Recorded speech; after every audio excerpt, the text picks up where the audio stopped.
ஜெகதீஷ், நான் என்னோட நண்பர் சாதிக் மூலமாக இன்னைக்கு இங்கே வந்திருக்கிறேன். நபிகள் நாயகம் பலமுறை திருமணம் பண்ணவர்னு கேள்விப்பட்டிருக்கேன். அது உண்மையானால் அது அது இஸ்லாம் ஆதரிக்குன்னா பெண்களுக்கு அது எப்படி? அது ஒன்று. சரி, அதாவது என்ன கேட்குறாங்கன்னா, பலதார மனம். ஒரு ஆம்பளை ஒன்றுக்கு மேலே திருமணம் பண்ணுறாங்க இல்லையா, இதை நீங்கள் ஏற்றுக்கிறீங்களா மறுக்கிறீங்களா கேட்குறாரு. இப்போ பலதார மனத்தை பொறுத்த வரைக்கும் இருவிதமாக நீங்கள் அதை புரிந்து கொள்ள வேண்டும். எந்த ஒரு மதத்தை எடுத்துக்கொண்டாலும் பலதார மனம் இருக்குது. அதை ஃபஸ்ட்டு மதத்தில் எடுத்துக்கொண்டீர்களே ஆனால் இது இஸ்லாம் மார்க்கத்துக்கு மட்டும் உள்ளது இல்லை, இது அனைத்து மதத்துக்குமான ஒரு பிரச்சனை. எப்படி அனைத்து மதத்துக்குமான பிரச்சனை? இப்போ முருகன் ஒரு கடவுளை எல்லாரும் நம்புறீங்க, இந்து மதத்தில் உள்ளவங்க. அவர் வள்ளி தெய்வானை இரு மனைவியோடு இருந்தார் என்று என்ன செய்கிறவங்க நம்புறீங்க. ஒன்றுக்கு மேற்பட்ட மனைவி தானே, அங்கேயும் அந்த பிரச்சனை இருக்கிறது. அது என்ன இஸ்லாமிய அதை ஆதரிக்குதுங்கிறதுக்கு ரெண்டாவது பதில். இது இஸ்லாத்துக்கு மட்டும் உள்ள பிரச்சனை இல்லை. அது மாதிரி கிருஷ்ணர் இருக்காருன்னு சொன்னால் அவர் பாமா ருக்மணி, அவர் பாமான் இருந்தாங்க ருக்மணின்னு இருந்தாங்கன்னு சொல்லி அவங்களுக்கும் மனைவியர் இருந்ததாகத்தான் அதை நம்புகிறாங்க, கடவுளாகவும் சொல்லிக்கிறாங்க. அவர் ஒரு மனைவியோட வாழலை அப்படிங்கிற மாதிரியும் சொல்கிறாங்க. சில பேருக்கு மகாராஜாக்களுக்குனா இந்த 60,000 மனைவி அப்படிலாம் பல மாதிரிலாம் சொல்லி வச்சுருக்கிறாங்க. சாம்பிளுக்கு 2-3 போதும். அதே மாதிரி பைபிளில் உள்ள அந்த தீர்க்க தரிசகரில் எடுத்துக்கிட்டிங்கன்னு சொன்னால் எல்லாருமே பல மனைவியோடு இருந்திருக்கிறாங்க. தாவீது ராஜாவிலேருந்து, சாலமோனில் இருந்து, ஆபிரகாமில் இருந்து எல்லாருமே என்ன செய்கிறாங்க, பல மனையாட்டிகளும் பல மறுமனையாட்டிகளும் இருந்தார்கள். அதுலேயும் தான் இருக்குது, நடைமுறையில் சட்டத்தில் இருக்காங்க. ரெண்டாவது விஷயம் அங்கேயும் இருக்கிறது. அப்போ இது மதத்தின் அடிப்படையில் உள்ள அடிப்படையில் யாரை முன்னோர்கள் நீங்கள் பார்த்தாலும் ஆம்பளைங்க ஒன்றுக்கு மேலே திருமணம் செய்தவர்களாக இருக்கிறார்கள். அதனால் அவர்கள் வெறுக்கப்படவில்லை. இருக்கிறார்கள் மட்டும் தகவல் மட்டும் இல்லை, கெட்டவங்க கூட வரலாறு இருந்திருப்பான். அவர்கள் கடவுளாகவோ அல்லது தீர்க்கதரிசிகளாக மதிக்கப்பட்டிருக்கிறாங்க. அவங்கள யாரும் வெறுத்து ஒதுக்கலை. இன்றைக்கும் அவங்கள போற்றப்படுறாங்க. அவங்க பல கல்யாணம் பண்ணாலும் நான் ஒரு நஞ்சு மாதிரி வெறுக்கிறேன் அப்படின்ட்டு சொல்லாமல் அந்த செயலை செய்தவர்கள் நல்லவர்களாகவோ அல்லது கடவுளாகவோ கருதப்படுகிறார்கள் சொல்லும்போது இது எல்லா மதத்தினரும் பதில் சொல்ல வேண்டிய ஒரு பிரச்சனையாக நிற்கிறது. இஸ்லாத்துக்கு மட்டும் உள்ள பிரச்சனை அல்ல. அதுபோக சரி, கடவுளை இல்லைன்ற சீர்திருத்தவாதிகள் அப்படின்னு எடுத்துக்கிட்டிங்கன்னா அவங்களும் பதில் சொல்ல வேண்டிய பிரச்சனையாகத்தான் இது இருக்கிறது. அது இஸ்லாத்தின் பிரச்சனை மட்டும் கிடையாது. எப்படி இன்றைக்கு இந்த பகுத்தறிவுள்ள நாங்கள் இருக்கிறோம், கடவுள் இல்லைங்கிறோன்னு சொல்லக்கூடிய பல தலைவர்கள் ஒன்றுக்கு மேலே கல்யாணம் பண்ணி தான் இருக்கிறாங்க. முஸ்லீமுடைய பிரச்சனையாக மட்டும் அது இருக்கவில்லை. இப்போ முன்னாள் முதல்வர் கலைஞர் இருக்கார், அவருக்கு இப்போ ஸ்டில்லாக இப்போ என்ன செய்கிறாங்க, தயாளம்மாள் இருக்கிறாங்க, ராஜாத்தி அம்மாள் இருக்கிறாங்க. 2 பேருமே மனைவி தானே, அவர் முஸ்லீம் இல்லை தானே. முஸ்லீமுக்கு தான் அந்த சட்டம்னு சொன்னால், முஸ்லீம் அல்லாத ஒருவர் இரு மனைவியோடு இருக்கிறாரு. அது எம்எல்ஏவாக வருவதை தடுக்கவில்லை, முதல்வராக வருவதை தடுக்கவில்லை, பல பதவிகளை வகிப்பதற்கு தடையாக இருக்கவில்லை. சட்டப்படி தவறு என்று சொன்னால் அப்போ அவர் அது நீ 2 கல்யாணம் பண்ணிட்டேன், நீ எம்எல்ஏவாக இருக்கக்கூடாது என்று சொல்ல முடிஞ்சான்னா இல்லை. அதே மாதிரி இந்த காங்கிரஸுடைய தலைவர் இப்போ திருநாவுக்கரசு இருக்கிறாரு, அவர் 2 மனைவியோடு வாழ்ந்துட்டு இருக்கிறாரு. முன்னாள் சபாநாயகர் காளிமுத்து இருந்தார், அவர் 2 மனைவியோடு தான் இருந்தார். ராம்விலாஸ் பஸ்வான்னு சொல்லி முன்னாள் எம்பி இருக்கிறாரு, அவர் மந்திரியாக இருக்கார் இப்போ பிஜேபி கவர்மெண்ட்டில், அவர் 2 மனைவியோடு தான் இருக்கிறாரு. இப்படி தலைவர் அஃபீஷியலாகவே வெளிப்படையாகவே 2-3ன்னு சொல்லி கொண்டு இருக்கிறாங்க. அப்போ இது ஒன்றுக்கு மேற்பட்ட பெண்களோடு வாழுதல் என்பது முஸ்லீம்களுக்கு மட்டும் உள்ள விஷயமாக இல்லாமல் அனைவருக்கும் உள்ள விஷயமாக இருக்குன்னு போது நீங்கள் புரிந்து கொள்ள வேண்டும். ஃபஸ்ட்டு விஷயம். அப்போ இது எல்லாத்தையுமே இது இருக்கிறது. அதாவது மூடி மறைத்து கொண்டு என்ன செய்கிறாங்க, அதை சொல்ல தயங்குறாங்களே தவிர உள்ளே போனோம்னு சொன்னால், அதை ஒன்றை வெறுத்தோம்னு சொன்னால் அனைத்து மட்டுத்தையும் வெறுக்கணும். சரி, இன்னொன்று வச்சுக்கிறோங்க. நம்ம நாட்டு சட்டத்தை எடுத்துக்கிட்டால் கூட சட்டம் இருக்குது. என்ன இருக்குது, ஒன்றுக்கு மேலே கல்யாணம் பண்ணுவது குற்றம் இருக்குது. சரியா? வப்பாட்டி வச்சுக்கிற குற்றமானு கேளுங்க, சட்டத்தில் குற்றம் இல்லை. அதாவது ஒருத்தி மனைவி இருக்கும்போது இன்னொருத்திய சட்டப்படி மனைவி என்று சொல்லி அம்மி மிதிச்சு அருந்ததி பார்த்து அப்படி கல்யாணம் பண்ணுனா உடனே பிடிச்சி உள்ளே போட்டுருவாங்க. நீ 2வது கல்யாணம் பண்ணிட்டேன்னு. நான் ஏன் அதை பண்ண போகிறேன், சும்மா வச்சுக்கிறேன். மனைவி மாதிரி சின்ன செட்டப் பண்ணி வச்சு அவ்வளோ இங்கே ஒரு நாளைக்கு இருப்பேன், அங்கே ஒரு நாளைக்கு இருப்பேன், என்ன செய்வேன்னு கேட்டால் ஒன்றும் செய்யாத சட்டம். சட்டத்தில் ஒருத்தன் வப்பாட்டியாக வைத்து கொண்டாலும் மனைவி பாதிக்கப்படுவாள்ல. கல்யாணம் பண்ணினாலும் முதல் மனைவி பாதிக்கப்படுறா, வப்பாட்டியை வச்சாலும் பாதிக்கப்படுறா.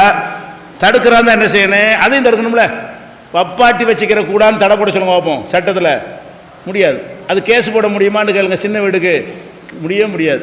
இன்னும் சொல்ல போனால் 2வது மனைவி, அதாவது கல்யாணம் பண்ணாமல் அவங்க கெட் டுகெதர்னு வாழ்கிறாங்கல்ல, அப்படி வாழ்ந்தவர்களை கூட மனைவியாக கருதி நீ ஜீவனாம்சம் கொடுன்னு கோர்ட்டில் தீர்ப்பளிக்கிறான். அவன் செத்து போன பிறகு அவனுடைய வேலையை பொண்டாட்டி இல்லாதவர்களுக்கு சின்ன வீட்டுக்கு கொடுன்னு கோர்ட்டில் தீர்ப்பளிக்கிறான். மனைவியாக இல்லாதவர்களுக்கு கூட மனைவிங்கிற ஒருத்தர் மனைவிங்க ஒன்று வந்து சின்ன வீடு, அவர் இறந்துடுறாரு.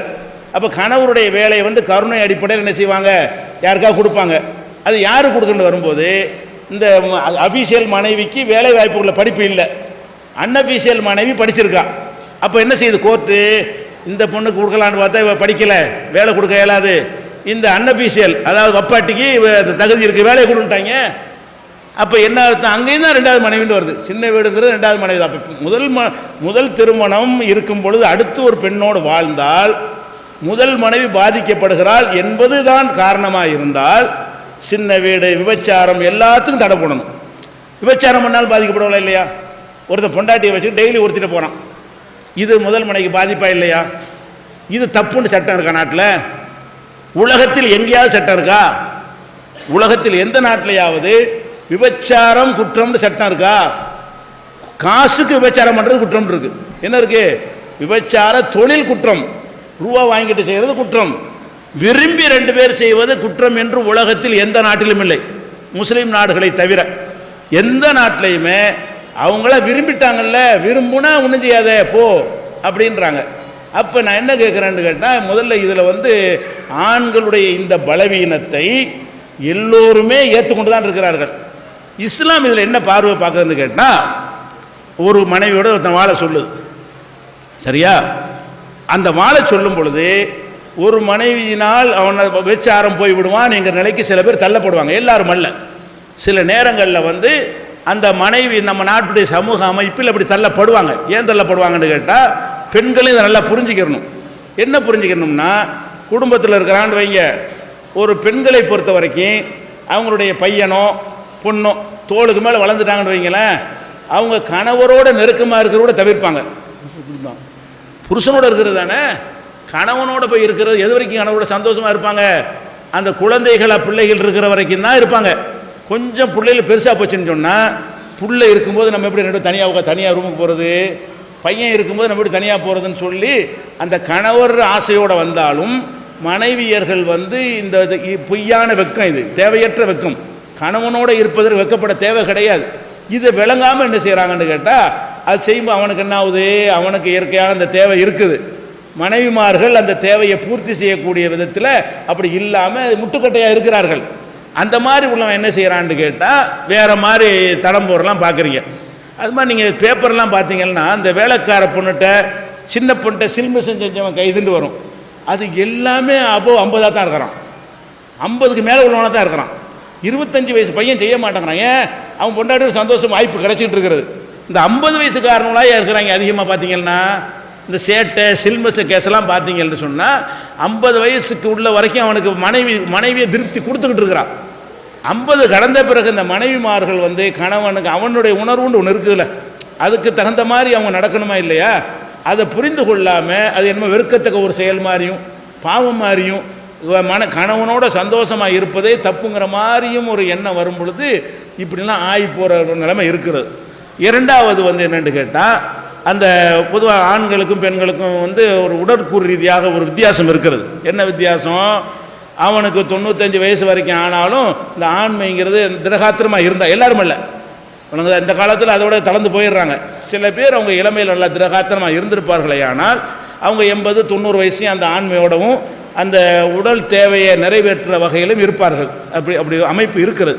பெண்களை பொறுத்த வரைக்கும் அவங்களுடைய அந்த மாதவிடாய் நின்ற பிறகு இதில் போதிய ஆர்வம் காட்ட மாட்டார்கள். மென்சஸ் வர்ற வரைக்கும் என்ன, அந்த சினை முட்டையெல்லாம் உருவாகி அந்த ஹார்மோன்லாம் ஒரு குழப்பத்தை உண்டாக்குனா தான் அதில் ஒரு நாட்டம் வரும். அந்த நாட்டங்கள் முட்டை உருவாகாது, சினை முட்டை உண்டாகலைன்னு சொன்னால் மென்சஸ் வராது. அதில் மாதவிடாய் நிற்கிறது. மாதவிடாய் நிற்கிறன்னு என்ன அர்த்தம்? மாதவிடாய் என்பது அந்த குழந்தை உருவாவதற்காக ஒரு ஃபார்ம் மாதிரி உண்டாகும் கற்பறையில். அந்த விந்து போகும்போது கரெக்டாக அந்த குழந்தைக்கு ஒரு மெத்த மாதிரி இருக்கணுங்கிறதுக்காக வேண்டி கடவுள் செட்டப் பண்ணியிருக்காரு மனித குலத்துக்கு மட்டும். அப்போ அது உடைகிறதுக்கு பேர் தான் மாதவிடாய். அந்த மாதம் கரு உண்டாகலைன்னு சொன்னால் இனிமேல் என்னத்துக்கு வேஸ்ட்டு உடஞ்சி வெளியே வந்துடுது, அதான் மாதவிடாய்ங்கிறது. இந்த மாதிரியான இந்த ஹார்மோனும் இந்த இயக்கங்கள்லாம் இல்லைன்ற உடனே அவங்களுக்கு இயற்கையாகவே இவனுக்கு ரொம்ப ஆசை இவனுக்கு இருக்கும். அவங்களுக்கு இதை கணவன் சொல்கிறானுங்கிறதுக்காக வேண்டி அவங்க சில இணங்கி போவார்களே தவிர அந்த மாதிரியான ஒரு ஆசைகள் பெருமளவுக்கு குறைஞ்சி வரும் சில பெண்களுக்கு. அந்த மாதிரி பெண்களை துணைவியாக பெற்றவன் கண்டிப்பாக விபச்சாரம் பண்ண போயிடுவான். என்னத்தை செஞ்சாலும் அவனுக்கு தேவை மனைவி அதுக்கு ஈடு கொடுக்கக்கூடிய வகையில் இல்லை. அதனால் வயசெல்லாம் பார்த்து தான் பிடிக்கிறோம்.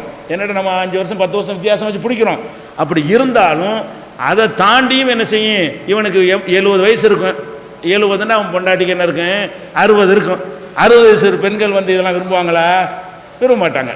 அப்போ இவனுக்கு 70 அவளுக்கு 60. அப்போ இப்போ என்ன செய்கிறது அப்படின்னு வரக்கூடிய நேரத்தில் இவன் தடுமாறக்கூடிய ஒரு நிலைமையெல்லாம் ஏற்படும். அப்படி ஏற்படும் என்ன செய்யணும்னு கேட்டால், ஒன்று மனநோயாளி ஆகுவான், பைத்தியம் முடிச்ச மாதிரி இருப்பான், இதில் இன்வால்வ் ஆக மாட்டான், எதுலேயும் ஒரு கவனமாக இருக்க மாட்டான், தொழில் ஒழுங்காக பார்க்க மாட்டான். இந்த மாதிரிலாம் வரக்கூடிய நேரத்தில் அவன் என்ன செய்யறான், சின்ன வீடாகவோ அல்லது பொறுக்கியாகவோ ஊர் பொறுக்கியாகவோ போய் மாறி போயிடுறான், வெளியில் நடிச்சுக்கிடுவான், கொண்டாட்டு நடிச்சுக்கிடுவான். இப்போ இஸ்லாம் என்ன சொல்லுதுன்னு கேட்டால், நீ விபச்சாரம் தான் பண்ணுவாய் என்கிற ஒரு நிலையில் வந்து விட்டால் கொண்டாட்டின்னு சொல்லிட்டு போய் நீ விபச்சாரம் பண்ண முடிஞ்ச அளவுக்கு மனைவியோட வாழ்க்கை தேவைக்கு தான் கல்யாணம். ஒரு மனைவிக்கே இந்த சோர்ஸ் கொடுக்க முடியாத நிலை தான் இன்றைக்கி ஆண்களுடைய நிலைமை இருக்குது. நம்ம உணவு பழக்கம், நம்முடைய உடல் உழைப்புகள்லாம் குறைந்து போய் அந்த காலத்து ஆம்பளை மாதிரியா இருக்காங்க. இன்றைக்கி ஆம்பளைலாம் என்ன செய்யலை, ஒரு மனைவியே சந்தோஷமாக வைக்க முடியாத அளவுக்கு 25 வயசுல முட்டுக்கால் வலிங்கிறான். அந்த மாதிரி ஆகிப்போச்சுன்னா நம்ம எல்லாம் ரசாயனம் கெமிக்கல் அது மாதிரி ஆன பிறகு அந்த காலத்தில் உள்ள மக்களுக்கு இருந்த மாதிரியான அந்த உடல் வலிமை குறைந்து விட்டது. இப்படிப்பட்டவன்லாம் போயிட்டு இன்னொரு மனை உனக்கு தேவையா? இருக்கிற ஒரு பொண்டாட்டிக்கே சந்தோஷம் கொடுக்க முடியல, நீ ஏன்டா இன்னொன்று நாடுன்னு கேட்கலாம். அப்படி இல்லாமல் சிலர் இருப்பாங்க, அதிகமான பேர் இப்படி இல்லாட்டாலும் அப்படி இல்லாமல் அவருக்கு மனைவி தேவைப்படும், மனைவி அதை விரும்பாதவராக இருப்பாள். அப்படி ஒரு நிலை இருக்குமையானால் இஸ்லாம் என்று மற்றவர்கள் மாதிரி சின்ன வீடு வாசலை திறந்து விடாமல், கண்ட இடத்துல போன்று திறந்து விடாமல் டிக்ளேர் பண்ணி என் பொண்டாட்டி தான் சொல்லிட்டு செய்யடான்னு சொல்லு இஸ்லாம். இஸ்லாம் என்ன செய்யுது, அப்படி தேவைன்னு வந்துச்சுன்னா அது ஏன் கள்ளத்தனம் பண்ணுற, அவளோட இருக்கிற மாதிரி இவளோட சந்தோஷமாக இருக்கிறீங்க இல்லையா, இவளுக்கு மனைவிங்கிற அந்தஸ்தை கொடு, உரிமையை கொடு, இவளுக்கு பிறக்கிற பிள்ளை ஓம் பிள்ளைன்னு ஒத்துக்க, அதான் நியாயம். அந்த மனைவிட்ட மாதிரி இவளை டிக்ளேர் பண்ணோம்னு சொன்னால் அதிக அளவில் செய்ய மாட்டான். அதாவது இப்போ உதாரணமாக பொறுப்பையே சுமக்க வேண்டியில்லைன்னு வைங்க, மாதத்துக்கு ஒரு சின்ன வீடு வைப்பாங்க. என்ன பொறுப்பு, போகிற வரைக்கும் அந்த மாதம் செலவு கொடுக்க வேண்டியது, அடுத்த மாதம் படி வேற ஒருத்தி வச்சுக்க வேண்டியது, சுமக்க வேண்டியது இல்லை. அப்போ ஒரு விபச்சாரிட்ட போகிறான்னு வைங்க, எதையும் சுமக்க வேண்டியதில்லை, அன்னைக்கு உரிய காசை கொடுத்துட்டு வந்தால் போதும். அப்படிங்கும்போது அது சுமக்க முடியலைங்கும்போது நிறைய பேர்கிட்ட போவான். அப்படியே கொண்டாட்டின்னு ஏற்றுக்கிட்டா தான் நீ செய்யணுன்றவுடனே, ஆஹா வேணாம்டா நமக்கு ஏழாது, இருக்கிற காசில் 2 பேருக்கு கொடுக்க முடியுமா அப்படி நினைச்சான்னு சொன்னால் அந்த பல பெண்கள்கிட்ட போவதை விட்டு விலகி கொள்வான். இஸ்லாம் என்ன சொல்லி விபச்சாரத்தை கூட தடுக்குதா இல்லையா? விபச்சாரம் மட்டும் பண்ணிடாத, சட்டப்பூர்வமாக செய்யணும். கல்யாணம் பண்ணுறது தேவையாக இருக்கணும், நியாயமாக இருக்கணும். அதுக்கு மேலே தேவை இருந்து நீ பண்ணுறதா இருந்தால் டிக்ளேர் பண்ணி விட்டு நீ செய். உலகத்தில் யாராலும் தடுக்க முடியவில்லை. நீங்கள் என்னத்தை பிடிக்கலன்னு தத்துவம் பேசினாலும் சரி, என்ன பெண்ணுரிமைன்னு கத்தினாலும் சரி, பெண்ணுரிமை பேசின ஆளுகளை தான் சின்ன வீடு நிறைய வச்சுருக்கிறாங்க. பெண்ணுரிமை பேசின ஆம்பளைங்க தான் சின்ன வீடை அதிகமாக வைத்திருக்கிறார்கள். சும்மா பேச அழகாக இருக்கும். ப்ராக்டிக்கலாக பார்த்தீங்கன்னா இதுதான் வரும் என்று சொன்னால் அப்போ நீங்கள் என்ன செய்யுங்க, முறைப்படி என் மனைவி தான் சொல்லிவிட்டு மன உளைச்சல் இல்லாமல் பயந்து வாழாமல் வெளிப்படையாக சொல்லிவிட்டு செஞ்சால் அப்போ அந்த சந்தோஷமாக வச்சு இந்த மனைவிக்கு உரிய இந்த பெண்ணுக்கு உரிய உரிமையை கொடுத்ததாகவும் போச்சு. நாளுக்கு ஒருத்திட்ட போகிற அந்த வாசல் அடைக்கப்பட்டுரும். இல்லாட்டி தினசரி ஒருத்திட்ட போவான் இல்லையா? இஸ்லாம் சொல்றது மற்றவங்களும் எல்லாம் ஒரே கருத்து தான் சொல்கிறாங்க. மற்றவங்க என்ன செய்கிறாங்கன்னு கேட்டால், மனைவின்னு ஒன்று வச்சுக்க, மற்றது அன்அஃபீஷியலாக வச்சுக்கன்னு சொல்கிறாங்க. இஸ்லாம் என்ன சொல்லுதுன்னா, உன்னை அன்அஃபீஷியலாக வச்சுக்கிறன்னு உன் அவசியம் ஏற்பட்டால் கண்டிப்பாக செஞ்சு தான் ஆகும் நிலைக்கு வந்தால் அஃபீஷியலாக செய், அன்அஃபீஷியல் வேணாம், அந்த கள்ளத்தனம் வேணாம், வெளிப்படையாக இருக்கிற நிலைமை நடிக்கக்கூடாது. அது பொண்டாட்டி நடிக்க ஏமாத்தான் செய்வான். அன்அஃபீஷியல் இல்லாதவங்களாம் என்ன செய்வான், எத்தனை சின்ன வீடு வச்சுருப்பாங்க, பொண்டாட்டி தெரியும், சாவரவையும் தெரியாது. அவள் இறந்து போகிற வரைக்கும் என் புருஷனுக்கு சின்ன வீடு இருந்துச்சுங்கிற விஷயம் அவளுக்கு தெரியாது. ஏன் இந்த மாதிரி பண்ணுற? அப்புறம் சொத்துக்கு பங்கு கேட்டு நிற்பா, அப்போ தான் தெரியும், ஏன்னா இவர் தான் வச்சுருந்தாரு, என் பங்கு கொடுங்க, இல்லாட்டி பாடி எடுக்க விட மாட்டேன்பா. அப்போ தான் உலகத்துக்கே தெரியுது இது ஒரு வாழ்க்கையா. அப்போ அந்த மாதிரி வரக்கூடாது. இஸ்லாம் என்ன சொல்லுது, மறுபடி கல்யாணம் தேவைன்னா கல்யாணம் பண்ணிட்டு போடாங்குது. அப்போ எல்லாரும் உலகமுறை ஒரு கருத்து தான் சொல்கிறோம். என்ன சொல்கிறோம், இந்த மாதிரியான குடும்ப அமைப்பில் அந்த பெண்களுடைய தன்மைகள்லாம் இருக்கிறது. அதனால் ஆண்களுடைய தேவையை வந்து அவங்களுடைய பெண்களுடைய சுபாவத்தினாலையும் அவங்களுடைய உடற்கூறுனாலையும் மிகச்சில பேர், எல்லாரும் இல்லை, இன்னும் சொல்ல போனால் இங்கே முஸ்லீம்கள் இருக்கீங்களா, 2 கல்யாணம் பண்ண கைத்துங்க வைப்போம், ஒத்தரும் இல்லை, சட்டத்தில் இருக்குங்க, பயப்படுறோம். ஏன் பொறுப்பை ஏற்றுக்கிறாடி, சின்ன வீடுன்னு சொன்னால் ஈஸியாக வச்சுட்டு போயிடலாம். எவனுக்கு பதில் சொல்லணும்? கல்யாணம்டா ஊர் உலகம் குரலை பிடிச்சி விடுவாங்க. கல்யாணம் பண்ணிவிட்டு தெருவு விட்டுன்னு வைங்களேன், ஜமாத்து விடுவானா, சங்கம் பிடிச்சி விடுவான். அப்போ சின்ன வீடுன்னு சொன்னால் எவன் பிடிக்க மாட்டான், யாருக்கு இல்லையேன்ட்டு போயிடலாம். அப்போ பெரிய சுமையும் சுமக்க வேணுன்றவனே அரண்டு ஓடுறான் ஒருத்தனும். இப்போ எனக்கு என்ன, நான் முஸ்லீமில் நான் பேசிக்கிட்டு எனக்கு 2 பொண்டாட்டியா? எங்கள் ஜமாத்தில் உள்ள மாநில நிர்வாகி நாங்கள் இருக்கிறோம், 20 பேர் இருக்கிறோம், ஒருத்தருக்கா 2 பொண்டாட்டி இருக்கா? முஸ்லீம் தலைவர்கள், நீ அறிந்த தலைவர்கள் யாருக்கு 2 பொண்டாட்டி இருக்குது? யாருக்குமே இல்லை. அப்போ இஸ்லாம் என்ன சொல்லுன்னா, அந்த நிலைக்கு நீ ஆளானால் வப்பாட்டி தான் வப்பேண்டு வந்தால் வப்பாட்டி வைக்காத கல்யாணம் பண்ணுறாங்குது. இதில் எது சிறந்தது? அதனால் இஸ்லாம் வந்து பிராக்டிக்கலான ஒரு மார்க்கம். எதை தவிர்க்க இயலாதோ அதில் வந்து விபச்சாரத்திற்கு போகாமல் அதை ஒழுங்குபடுத்துவதாக இருந்தால் இப்படிப்பட்ட நிலையில் உள்ளவனுக்கு அதை அனுமதிப்பது தான் சரி அப்படிங்கிற அடிப்படையில் தான் இஸ்லாம் வந்து உங்களுக்கு இஸ்லாம் பலதார மனத்தை ஆதரிப்பது ஏன் என்பதற்கு உங்களுக்கு விளக்க வேண்டும் என்றால் ஒரு புஸ்தகமே போட்டிருக்கிறோம். அதில் நான் கொஞ்சம் தான் சொல்லியிருக்கிறேன் நேரத்தை கருதி. இதை விட நிறைய உலகத்து புள்ளி விவரம், அதிக பலதார மன்னம் என்ற ஆட்கள் எந்த சமுதாயம் ஜாஸ்தியாக இருக்கிறார்கள், பார்லிமெண்ட்டில் தாக்கப்பட்ட புள்ளி விவரம் எல்லாத்தையும் சேர்த்து அந்த நூலில் இஸ்லாம் பெண்கள் உரிமை பறிக்கிறதா அந்த புஸ்தகம் ஒன்று கொடுங்க.